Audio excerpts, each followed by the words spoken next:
going on, guys? So I'll be doing this again. I had some complications on the location of where the things are being posted, but I'm going to go ahead and do this one. I know it's really, really late. I really don't care about that. I got to get the content out because this content is something that is needed. Uh, I think that we really do need to come together as a country now that the election is over. I know a lot of people um, may still have their hopes up about Trump, and it is what it is. This is not a political post. It's just that we really need to come together, and in 2021, we really need to get our affairs in order when it comes to finances and credit and building generational wealth, not just for African Americans or Native Americans or people of color, but all of us. We are Americans. So, with that being said, I decided to go on live and do what I do and help individuals understand the workings of credit, understand the workings of mortgages and debt. I created a company called Credit Mortgages and Debt Solutions Group, and we're going to jump into this live stream every Mondays and Wednesdays. Credit questions will go on with or without viewers. If you can't make it to the live stream, you can always go to my page on Facebook, on YouTube, and check us out. So today's topics, we're going to be discussing funding for small businesses, fleet and transportation accounts, and a little bit on real estate with business credit. Investing in real estate using business credit as leverage. That topic is a very, very deep topic. It's not really complex. It's just there's a lot to it, and you really got to pay attention. So I decided to really dig into that topic on Monday. So for the next probably 30 minutes, 35 minutes, I'm going to go in to at least the first two topics. I can see your questions now. I can see your questions today. And any if you have any issues, just let me know. All right. So first and foremost, funding for small businesses. A lot of us think that it's impossible to start a business. I ask a lot of people all the time, hey, listen, why don't you start a business? And they consistently say, well, I don't know how, or, I don't have money. And, I understand all that. It is an investment, but at the end of the day, nobody's going to invest in you but you, like you. No one's going to care for you but you. And in this time where a lot of us are dependent on the government, it's really imperative that we take this time to learn how to fend for ourselves and get that bag and get stable. All right. And that's what I'm after. My biggest problem for a long time was getting stable. You can ask my wife, you can ask my friends, my mom, my dad, but at the end of the day, this is where my calling is, to help you guys to understand. And as you grow, I grow. So let's begin. So in the beginning, when you just have an idea, you have a concept, you have no leads, you have no funds, you have no support.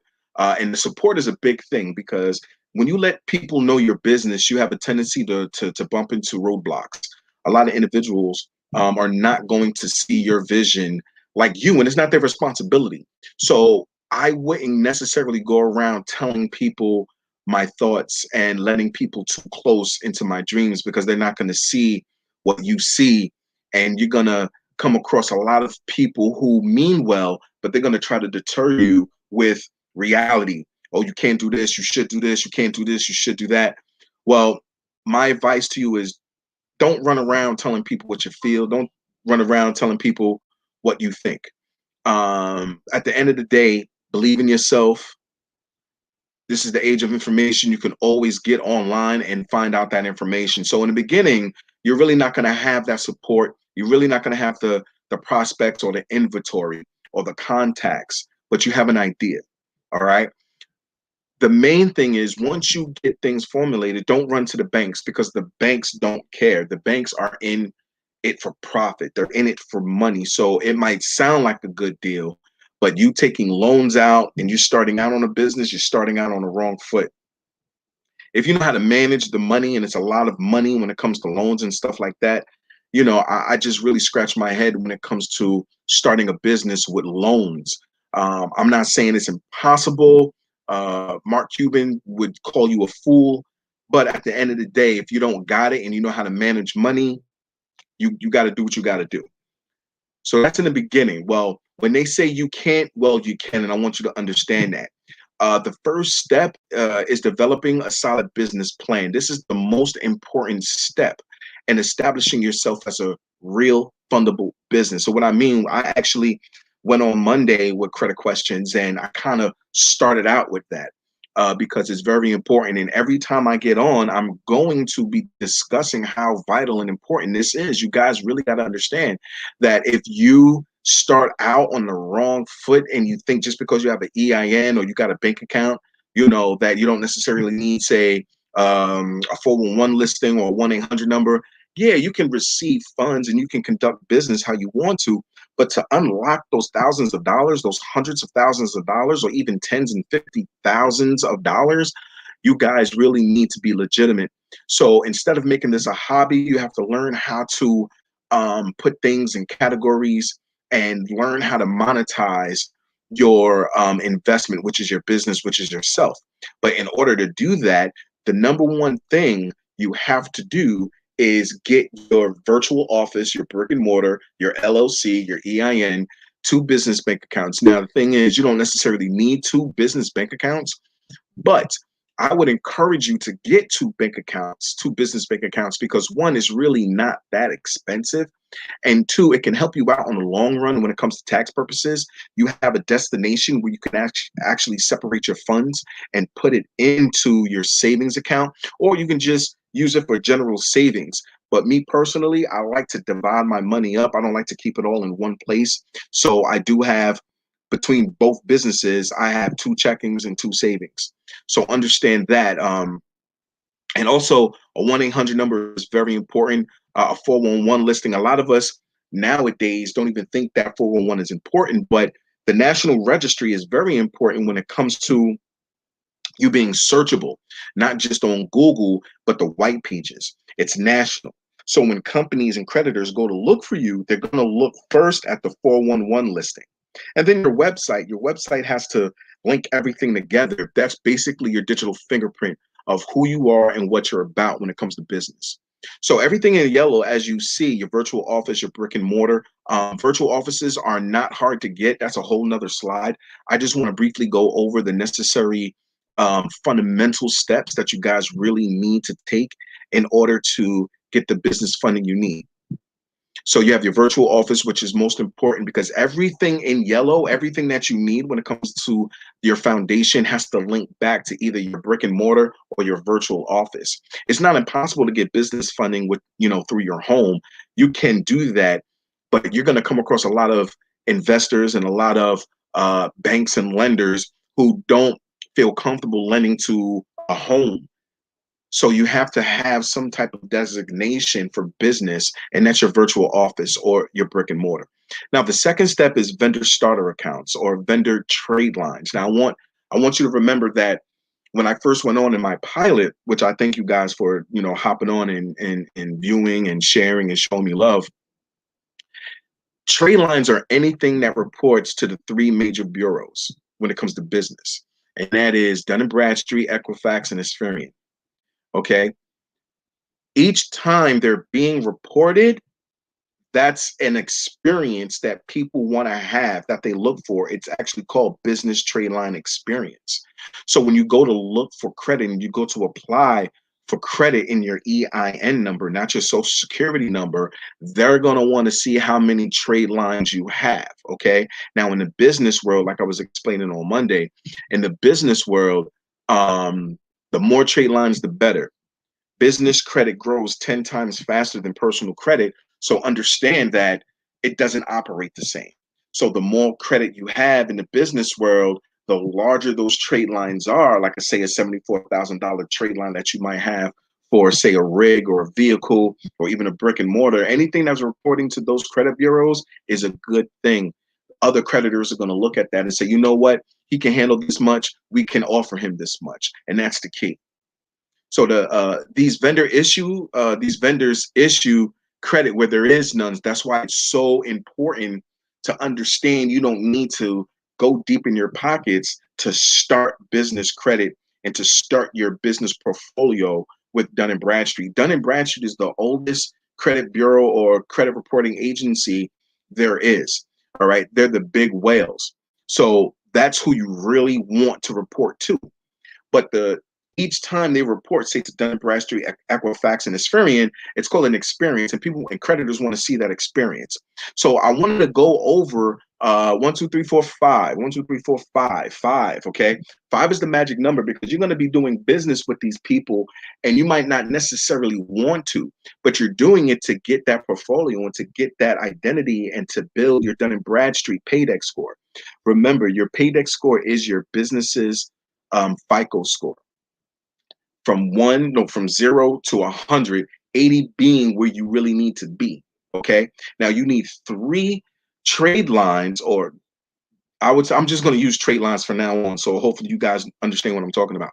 So you guys need 3 trade lines to develop your Dun & Bradstreet portfolio identity. Okay.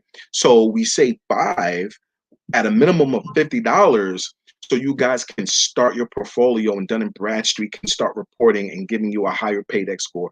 The higher the Paydex score, the more likely more doors are open to you for more business credit. Okay, so the vendor trade lines are usually 30 net 30 accounts. Now, net 30 accounts basically just means it's like how I describe if you walk into Ashley Furniture, right? And he says, hey, listen, I can get you a dining room set or a living room set, same as cash for 90 days. Well, that's a net 90 account, meaning that they're going to basically extend you credit, same as cash for those 90 days, and you have 90 days to pay it off. So when you're dealing with Granger or Uline and Quail, things like that, they're going to give you net 30 accounts. And the same for fleet too. We're fleet accounts. We're going to get into that too when it comes to transportation. So net 30, meaning that they'll lend you a certain amount for 30 days, you have to pay it back. And the minimum is $50. So if you have 5 vendor net 30 accounts at $50, that's $250. So right then and there, you need $250 to start the process when it comes to establishing business credit. We didn't talk about, checking your personal FICO score because none of that has to do with it, okay? We're simply establishing business credit. So with that being said, your Uline account, okay, Uline, they have net 30 accounts. All right. They sell shipping, packaging, and industrial supplies. 99.5% of Uline's orders ship that same day. Okay. They report to Dun & Bradstreet Experian, which equals to 2 trade activities or 2 trade experiences that further down the line, more creditors are going to look for that. Okay. So remember, each time they report, 1 to Dun & Bradstreet, 1 to Experian, that counts as 2 trade activities or trade experiences. Okay. Now, in order to get Uline, there are some criteria that you're going to have. 1, you must have a Dun & Bradstreet number to get started with them. And when you do apply, the application is usually approved immediately. Now, what's needed, again, every single slide is going to go over the fundability of your business. Your entity has to be good, which is your LLC, S Corp, C Corp, depending on what you're really trying to do. Briefly, really quickly, the difference between an S Corp and a C Corp and a LLC, the S and C Corps, they are international. LLCs are not. Okay. So if you plan to do e-commerce internationally across seas, LLCs are not going to be recognized. So that's something to keep in mind. But your LLC, your LLC, your S Corp, your C Corp, they have to be in good standing with the Secretary of State. Your EIN has to be in good standing with the IRS. Your business address has to match every doc in your business name. Again, that's your brick and mortar or your virtual office. Your Dun & Bradstreet goes without saying. Your business license, if applicable, meaning that some industries require you to have business licenses. Well, hey, my thing is, if you can get a business license in your field, you might not necessarily need one to say land a contract or to do business. to be more fundable and be more credible, you're going to want a license no matter what you're doing. So if you want to, the key is investing in yourself. So if you have to invest in yourself to get that business license, I would say go ahead and do it. I know it can cost, but at the end of the day, you're going to need a business license. Again, this is all about unlocking those thousands and thousands and thousands of dollars within business credit because it grows 10 times faster than personal credit. All right. Again, bank account, business bank account. Now it says only one. You really only need one, but I'm promoting two because I feel that it's best to separate your funds, but you don't necessarily need two business bank accounts. And then again, you need your business phone listed with 411. Okay. So these things are really, really important. Now, Granger has net 30 accounts. Again, these are all vendor. These are all tier one, we call in the industry, because you're just starting out. You're not applying for Wells or Office Max or Office Depot and things like that. Not yet. That's tier 2 and 3. Right now, we're just getting off the ground with startups. This is where you go to get the funding you need to expand your business credit. Now, look what it says here. Granger has net 30 accounts, right? They sell outdoor gear, hardware, power tools, pumps, and provide services for fleet maintenance. So Granger is a great one to have if you're a trucker, okay? If you have rigs or if you're an owner operator, Granger is one of the top elite ones. But these net 30 accounts, these companies, they issue credit where there is none, and they don't do personal credit checks. And if they do, it's just for personal. It's not. If they do, it's for verification purposes. It's not a determining factor. Now they do report to Dun and Bradstreet. So since they only report to Dun and Bradstreet, how many trade activities is that? That's one trade activity, but it's the biggest one. It's Dun and Bradstreet. But the more activity being reported to say Dun and Bradstreet, Equifax, and Experian, you're going to get more recognition and you're building more of a portfolio. So you know the likeliness of you actually getting more business credit is greater. Now they will give you a $2,500 line of credit just for having a license. So again, you can expand and unlock even at the basic levels lines of income that lines of credit that add up just by having basic criteria, meeting basic criteria of having a business license. Even if you get a business license, you might not necessarily need it to land that contract and actually to do work. Well, if you're trying to get money, if you're trying to get lines of credit, it won't hurt to invest in yourself. Now, Granger, what's needed again, a solid fundability. And what is fundability? Establishing your business with a virtual office, brick and mortar, everything that we went over Monday, everything that we went over in the beginning of the slide. Fundability. If there are problems with your fundability and things don't match, your EIN address doesn't necessarily match your website's address, okay, that's very important. Everything has to be congruent, everything has to match. Your business license, if applicable, meaning that you don't necessarily need one to conduct business. You don't necessarily need one. But if you're trying to be more marketable, if you're trying to be more fundable and credible, it's always good to get a business license because that just makes you more valuable, more trustworthy, more credible. All right. Now, if something is wrong and certain numbers are off, meaning your address might be a little bit off, or you don't have a 1-800 number, if something's off, they are going to request additional docs for approval. Now, ASON, this is something new to me. I put them up there. I'm not too familiar with them, but the reason I put them up is because they're a community development institute, and they do investing, and they do energy, and they do a whole bunch of other stuff. They specialize in small business funding for startups and minorities, women, and vets. But I don't know if they report to Dun and Bradstreet. And in order for you to find out if a company reports to Dun and Bradstreet, you have to ask. It's as simple as that. Just ask, okay? Now, when you pick up the phone, it's like calling AT&T and you got a problem with your bill and that person can't necessarily help you. Well, you have to escalate. Put me on the phone with someone who actually knows. Put me on the phone with someone who can actually help. So that's exactly the same thing. You might call a company and they don't know if they report to Dun and Bradstreet. Well, let me speak to someone in the accounting office or HR, someone who actually can answer that question. Now, what's needed for ASON.org is solid fundability. Every single slide is going to be repetitive when it comes to fundability because that's the foundation of your business. If you don't have a virtual office, get one, or brick and mortar, get one. LLCs have to be tight. All your paperwork have to link back together, and that's very, very important. Again, business license is if applicable. Um, acc- Applicable. Now, again, if something is off and something doesn't match, they might need to either pull your credit or they're going to need additional funding. So again, the tighter you are with your fundability, the quicker it is for you to actually get business credit. Now, Crown Office Supplies, again, they have Net 30. They sell a variety of office supplies. Now, again, you might not necessarily need all this stuff, but $50 would actually get you in the door and get you that line of credit. Now, again, if you don't have the fundability, they might actually ask you to, make a purchase, and then maybe 30 days later, you might have to apply again. It's okay. Even if you get denied once, keep applying, because the more credit that's being reported to Dun& Bradstreet and Equifax and Experian, more people are going to join in and issue you credit later on. Now, Crown Office Supplies might not necessarily need them, but hey, you can get papers, staplers, ink. You can get ribbons. You can whatever you need for your business. You might not necessarily need it right then and there, but you want to create some type of paper trail, some type of portfolio with them, business dealing with them, so they can report to Dun & Bradstreet. Okay.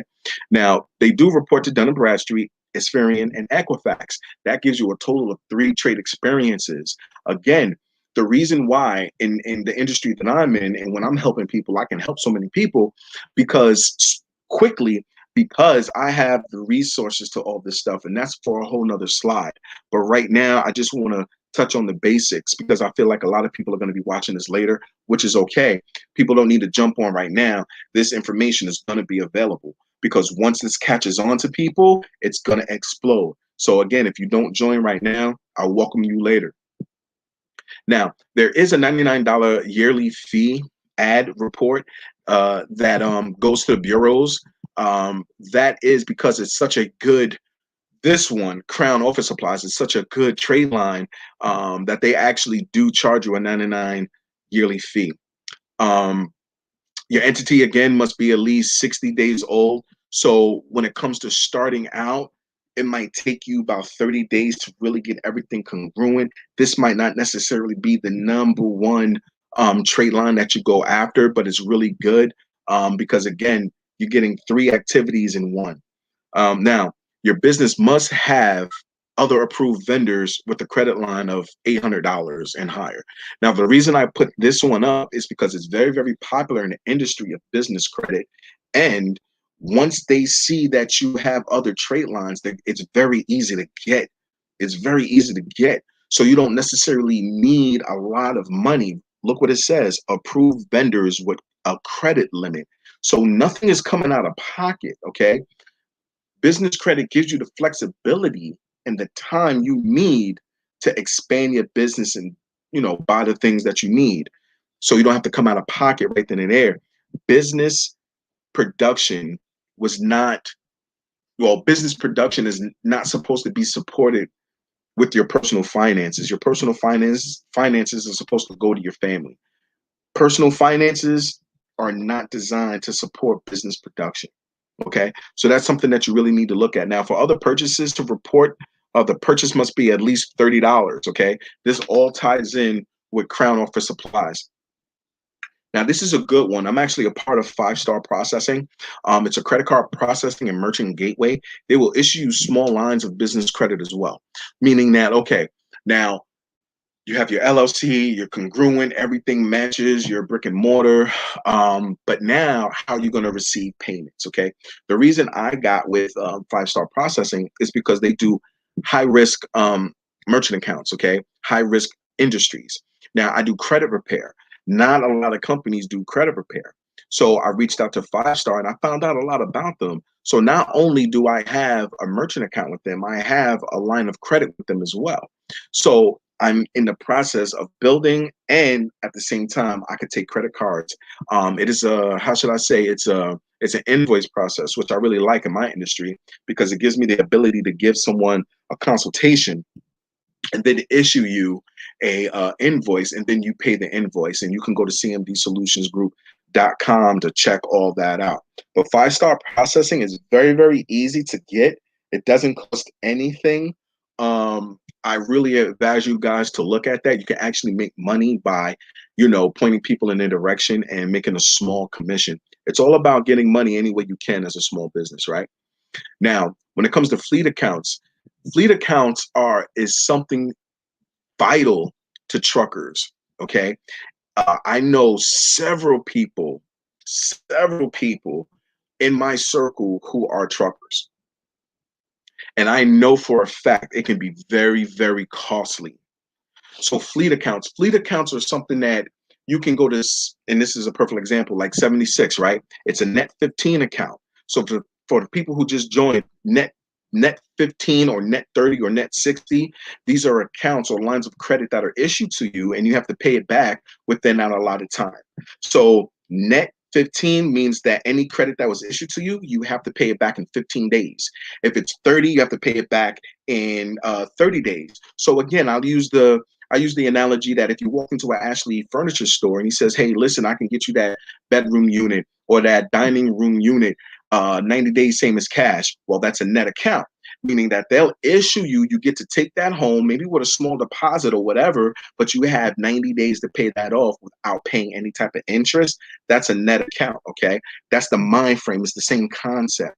Now, if reports to Dun& Bradstreet, Equifax, and Experian, again, because you have reporting one, you have reporting two, you have reporting three, you get three trade activities, okay? And the longer you go and establish business credit, the more and higher you get up that ladder, the more activities they're gonna want to see. Now for 76, the gas station, your SS number is required for validation. But if your fundability is off, they will, you know, there's a strong possibility that they're going to pull your credit. Now, again, I'm really going to elaborate. I'm going to beat this into your head. You have to understand your fundability is key. Your EIN, your brick and mortar, your LLC, your bank account, your 1-800 number, your 411, everything has to match. If there's something off and it doesn't match, if your website address is different than your EIN, if your EIN is different than your LLC, if something's off, then they're gonna damn sure pull your business, pull your personal credit. So you have to make sure that everything is congruent and everything stems. It's like your brick and mortar or your virtual office is that seed, and it has to grow from that. If you don't have a virtual office and you're working from home, it's not impossible for you to get business credit, but you're not going to unlock all those thousands of dollars that are available to you just by having a virtual office or a brick and mortar. It's worth the investment. Okay. Now, there is a $500 deposit if necessary. Okay. Well, I'm sorry. It is necessary if you've been in business less than a year. So that's what I want to explain to you. When it comes to fleet accounts, now in the trucking industry, you know, I know that people who haven't been on the road for a year, they don't meet certain qualifications, you know, driving on their own or going long distances. So usually a year is a good mark for a trucker, like an owner operator and things like that, to like expand out and travel long distances and stuff like that. So when it comes to fleet accounts, it's not impossible to get fleet accounts if you haven't been in the industry for a year or less than a year. It's just a $500 deposit. But think about the maintenance. Think about the gas. You understand what I'm saying? I know people for a fact in my circle who are truckers, and they drive from here. And I'm in Florida right now. So they drive from Florida to Georgia to Michigan, from Michigan to Las Vegas, from Las Vegas and to Kentucky. That gas is ridiculous. So you want to really look into fleet accounts, and that's what you get. Now, this is another example of a fleet account, okay? WEX. That's a net 15 account, but they also have a net 26 account. Now, what is net? Meaning net is that you have to pay it back in that allotted number. So net 15, you have to pay it back in 15 days. Net 26, you have to pay it back in 26. But the thing is, revolving account. Once you start getting into tier 2 and 3, right now we're in tier 1.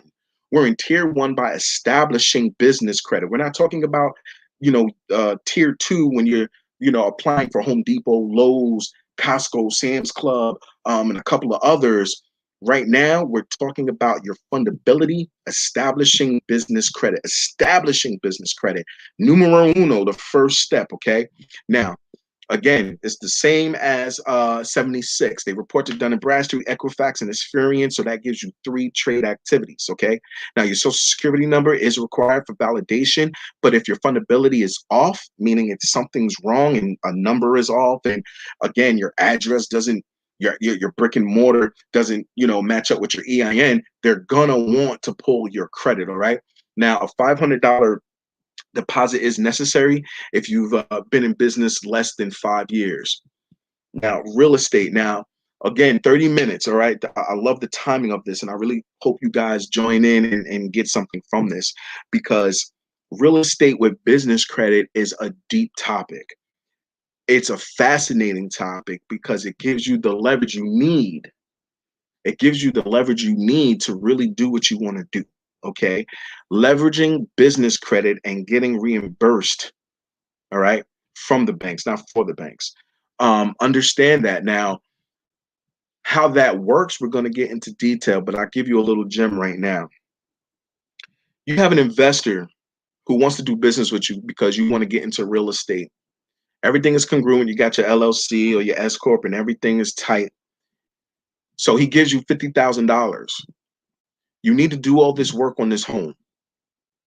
You pay your contractors, okay? But your budget goes over 50,000. Well, you have a long list of business lines of credit. Now, depending on your relationships with your contractors are usually set up with like a Stripe or a Cube or a Square or something like that, and you can actually pay them and settle that invoice with your credit cards. Well, when you go to the bank and you get that money, okay, they'll reimburse you, and we'll go into that Monday. All right. But they're gonna want 50K of liquidity, 50K of liquidity. And again, we're gonna go over this Monday. But in the essence of things, business credit will give you the capital, it will give you the leverage, it will give you the flexibility. It will give you the means that when people check that you have some type of capital. So they have the 3 C's. You have credit, capital, and collateral. Okay. If you have great business credit, people are going to want to do business with you. If you have the cash, people are going to want to do business with you. If you have the collateral, people are going to want to do business with you. So I wanted to briefly go over this subject because it's so much, and we have a lot of time on Monday. I'm actually going to dedicate the whole segment of credit questions to that. Now, again, your questions do not have to be related to the topics I'm discussing. You can ask any business or personal credit question you have, and I'll deviate and I'll answer that question, because the whole thing is about answering questions and helping you guys understand how credit, how mortgages, and how debt works. Okay. These topics that I'm discussing are just to help you guys, scratch your head and say, hey, listen, I never really thought of it like that. I'm so happy that he's actually, taking up that topic, because I've had so many questions and I've been curious about those things. All right. So again, I want to thank you guys for jumping on. I want to thank you guys for checking me out later. There's going to be a lot more to come. I'm still figuring this thing out. And the thing is, I can't post on my personal page. That's why I didn't have a lot of people on today, because it's not reaching everyone I want to reach. But it's going to get better. It's going to get better. I remember my first speaking engagement, my first seminar. It was me and my wife, and she helped me out, but I only had 3 people come, and I wasn't really down on it because it was my first time going. But hey, within a matter of months, I had 30, 40 people. I've sold a couple of copies of my book, my workbook, and my courses are coming out. Things are just going to get better. I just needed to do this, not just for practice, but to let you guys know that I'm going to be here. I'm going to be on here every Monday, every Wednesday, 6:30, credit questions. If you have anything, hey, listen, hit me up. Go to cmdsolutionsgroup.com. You can send me an email directly at gregson@cmdsolutionsgroup. If you have any questions, hit me up. But again, I thank you guys. It's been a blast. This information is going to be coming out You can check this out. It's going to be posted everywhere. I have a YouTube channel too, CMD Solutions Group. Hey, listen, thank you guys, man. I love you guys. Again, hit me up with those questions and I'll see you Monday. Monday's topic is going to be real estate investing with business credit. So I look forward to having you guys. All right. Have a good one.